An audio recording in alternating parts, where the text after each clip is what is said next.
I mean, why in the world should this much power be given to a Federal Reserve that has the authority to create $1 trillion secretly?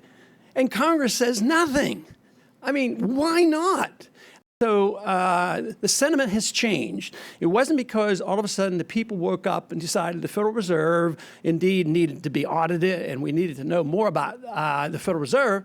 It had to do with the TARP funds. It was $700 billion. It's sort of like what they do after the emergency, like 9/11. Well, we need a Patriot Act. If you don't vote for the Patriot Act, you're not patriotic. And they rush that through in a couple weeks and nobody gets to read it, but the people want action. So when the crisis hit, TARP funds were passed, $700 billion.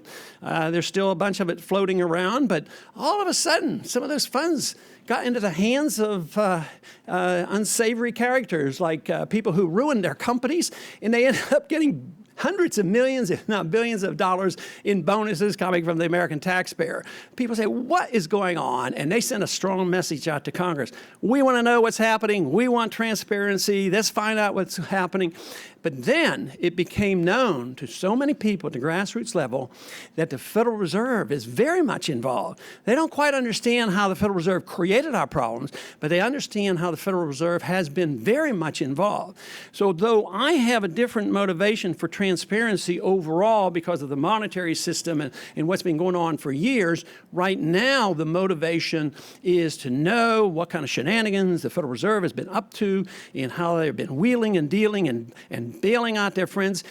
Congress deals in hundreds of billions of dollars. The Federal Reserve deals in trillions.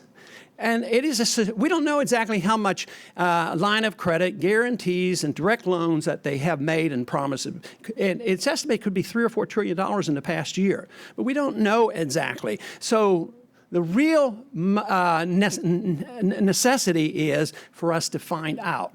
And then we deal with the aftermath. The bill is mainly to open up the books and find out what's going on. It does not deal with monetary policy. It does not deal with regulatory policy. And it's mainly for opening up the books. So it's less confrontational for those who want to design regulations and deal with monetary policy. And I think that's why we're getting such bipartisan support.